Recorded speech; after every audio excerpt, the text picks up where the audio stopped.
Parents का यानी mail और फीमेल का ब्लड ग्रुप कौन सा है तो उसमें बच्चे का ब्लड ग्रुप की संभावना कौन सी होगी। तो चलिए उसके बारे में समझते हैं। देखिए, इसको समझने के लिए कोई हार्ड एंड फास्ट रूल नहीं है। टोटल 10 कैटेगरी के ब्लड के संभावना होती है। तो उसको समझने के लिए हम खुद एक बहुत शॉर्टकट 5 मेथड है, आप इस 5 पर ध्यान दीजिएगा तो आप सबकी संभावना निकाल लेंगे इजीली। चलिए हम समझाते हैं आपको। सबसे पहला कि अगर ए और बी यानी मेल का ए हो या फीमेल का बी हो, या उल्टा भी सोच सकते हैं, फीमेल का ए हो मेल का बी हो, तो बच्चे का क्या होगा। तो जब ए और बी वाले से अगर बच्चा पैदा होगा तो उसमें सारे के सारे ब्लड आने की संभावना होगी। तो यहाँ पहले लिख दिए ए एंड बी होने पर ऑल ग्रुप यानी कोई भी ग्रुप आ सकता है। तो पहला याद रखिएगा कि अगर मेल का ब्लड ग्रुप ए है और फीमेल का बी है तो उससे पैदा होने वाली संतान में कोई भी ब्लड ग्रुप हो सकता है। पहला कंसेप्ट क्लियर। दूसरा, जो ब्लड ग्रुप ए बी है अगर वो किसी अदर ग्रुप के साथ आए यानी मेल का, अब ये समझ रहे हैं ना, इसमें एक मेल होगा एक फीमेल होगा, चाहे किसी को आप मेल फीमेल मान लीजिए, इतना बेवकूफ थोड़ी है आप लोग। तो अगर ए बी ब्लड ग्रुप वाला अगर अदर से मैच कर गए मतलब बच्चे के समय अदर से, तो ये ए बी वाले की दुश्मनी न केवल ओ से होती है। तो ये कहता है कि भैया हम सारे ब्लड ग्रुप की संभावना बना देंगे, ओ को नहीं बनाएंगे। तो ए बी जब अदर से करता है तो ओ को छोड़कर सब ग्रुप हो सकते हैं, जितने भी ग्रुप है ना सभी ग्रुप हो सकते हैं, बस ओ नहीं रहना चाहिए जब कभी भी ए बी बनाए। तो जैसे मान लिया कि पिता का ब्लड ग्रुप ए बी है और माता का बी है, केवल बी, तो ओ को छोड़ दीजिए, बाकी सब आ जाएगा, ए आ जाएगा, ए आ जाएगा, बी आ जाएगा, ए बी आ जाएगा, लेकिन ओ नहीं आएगा। तो ये समझ में आ गया एग्जाम्पल के तौर पर। तो आप इन दोनों को याद रखेंगे। अब तीसरा समझिए, अगर कोई एक का ब्लड ग्रुप ओ है और उसको आप मैच कराएंगे अदर के साथ, तो ये कहता है कि भैया हम सबसे सीधे साधे ब्लड ग्रुप है, हमको जैसे मैच कराएंगे हम वैसे ही आ जाएंगे यहाँ पे।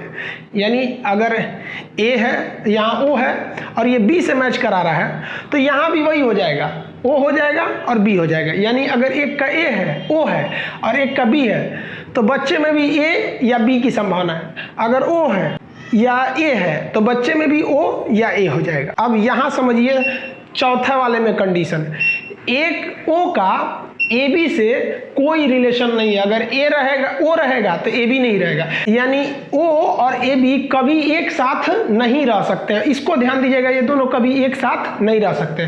तो 4 नियम आपको ध्यान में हो गया। अगर ए बी है तो कोई भी ग्रुप आ सकता है, ए बी अगर किसी और के साथ आएगा तो ओ के छोड़कर सबको लाएगा, ओ जिसके साथ आएगा सेम टू सेम इधर भी हो जाएगा। चौथा आप समझ गए, ओ का ए बी से कभी रिलेशन नहीं हो सकता, ये दोनों कभी भी साथ नहीं आ सकते हैं। 4 तो ट्रिक आप समझ गए। अब 5वां समझिए, अगर सेम ब्लड ग्रुप रहेगा माता पिता का, यानी इधर भी ए है इधर भी ए है, इधर भी बी है इधर भी बी है, तो जब सेम रहता है ना तो क्या होता है, एक को ओ को लाएगा और जो सेम वाला है वो खुद आएगा। जैसे मान लीजिए यहाँ भी ए है यहाँ भी ए है, तो बच्चे में किसकी संभावना बनेगी, या तो वो ओ होगा या तो जो सेम वाला था ए होगा, वही संभावना बनेगी। आप इसको समझ गए होंगे। इसका स्क्रीनशॉट लीजिए, फिर हम समझाते हैं कि कैसे बनेगा। इसका एक स्क्रीनशॉट ले लीजिए।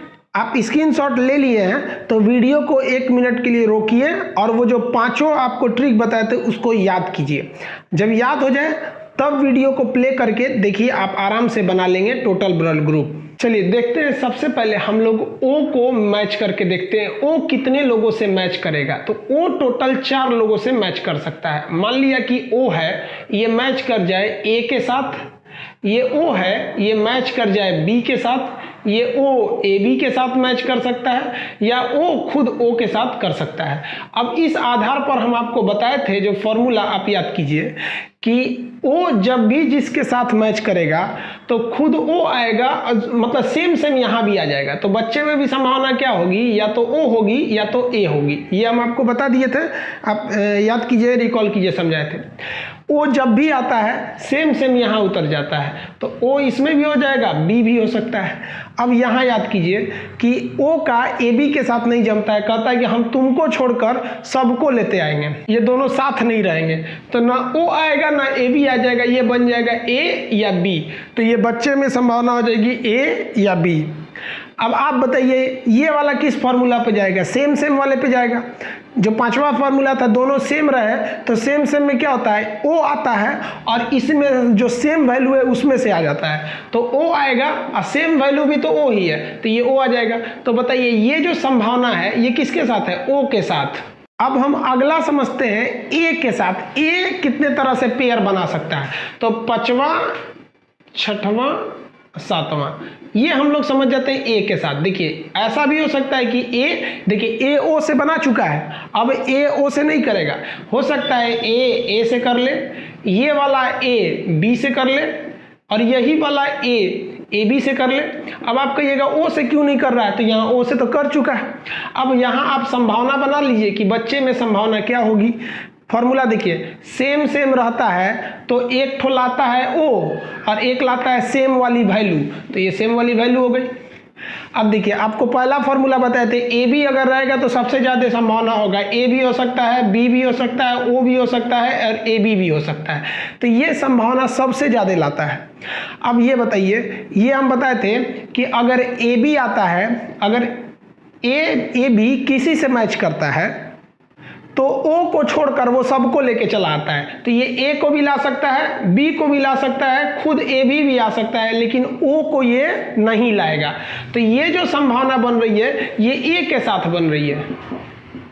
अब हम समझते हैं बी कैसे कैसे बनाएगा, तो उसके लिए एक और बनाते हैं 8 और 9।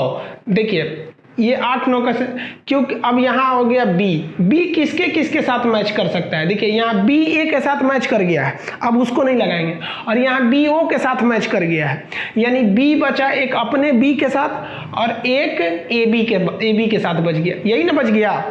अब आप बताइए यहाँ कौन फॉर्मूला लगेगा, सेम सेम है तो क्या होता है, ओ आता है और खुद एक तो सेम वाली वैल्यू आ जाती है, तो एक ओ आ जाएगा, एक खुद ये वाली वैल्यू बी आ जाएगी। अब आप बताइए ए बी जिसके साथ भी मैच करे, ए बी जिसके साथ भी, तो ओ को छोड़ के वो सबको लेके चला आता है, तो ओ को छोड़ दीजिए, सबको लाएगा, किसको लाएगा, ए को लाएगा, बी को लाएगा और ए बी को ला सकता है। ये ए बी जो रहता है ओ को लेकर नहीं आता है। ये हो गया यहाँ पर, ये किसके साथ संभावना बनी, बी के साथ। अब यहाँ समझिए ये 10 नंबर में क्या होगा, देखिए ओ सबके साथ हो चुका है, ए सबके साथ हो चुका है, बी हो चुका है, अब बचा ए बी। अब यहाँ आप ध्यान से देखिएगा ए बी जो है वो बी से कर चुका है, ए बी जो है वो ए से कर चुका है, ए बी जो है जो ओ से कर चुका है, तो यहाँ बचा केवल ए बी से। अब यहाँ आप कंफ्यूज हो जाएंगे दो फॉर्मूला में, पहला कि सेम सेम वाला फॉर्मूला लगाएं कि सेम सेम होता है तो ओ आता है और खुद एक ये वाली वैल्यू आती है। आप सोचिए इसमें क्या ओ आएगा, नहीं आता है, तो इसमें फॉर्मूला लगेगा कौन वाला, ए बी वाला, कि जब भी ए बी किसी से मैच करता है तो ओ को छोड़ देता है, बाकी सबको वो ले आ सकता है। ये समझ में आ गया। तो ये वाला जो ग्रुप है किसके साथ है, ए बी के साथ, ए बी के साथ। तो यहाँ देखिए 4, ये ए के साथ कितने, ओ का ग्रुप कितने के साथ बना, 4 4 3 2 1, इस तरह से संभावना बना। तो ये आप एक एस्पेक्ट्स में बना सकते हैं कि ये बच्चे में इसी तरह संभावना होगी। ये काफ़ी कॉम्प्लिकेटेड होता है लेकिन इसमें केवल 5 फॉर्मूला ही रहता है। आप 5 फॉर्मूला याद कर लीजिएगा, अगर ये एग्जाम में आता है ना तो अक्सर लड़का इसको छोड़ देता है, तो आप नहीं छोड़िएगा, वो 5 फॉर्मूला याद रखिएगा। ये ब्लड का चौथा पार्ट था, इसी के साथ ब्लड पूरी तरह से कंप्लीट हो गया। अब ब्लड में बचा 3 चीज। अब एक अलग पार्ट पढ़ाएंगे सर्कुलेटरी सिस्टम, कि शरीर में ब्लड कैसे कैसे घूमता है, यानी शिरा, धमनी, महाशिरा, महाधमनी, ये सब के बारे में। उसके बाद एक और वीडियो बनेगा हार्ट के बारे में, कि दिल के अंदर खून कैसे घूमता है, दया नीले, बाया नीले, दाया अलिंद, बाया अलिंद, वो हो जाएगा आपका।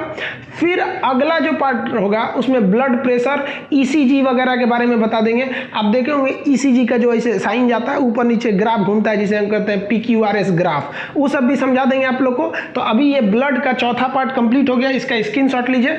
फिर हम आगे आपको सर्कुलेटरी सिस्टम बताएंगे, फिर हार्ट, उसके बाद ब्लड प्रेशर।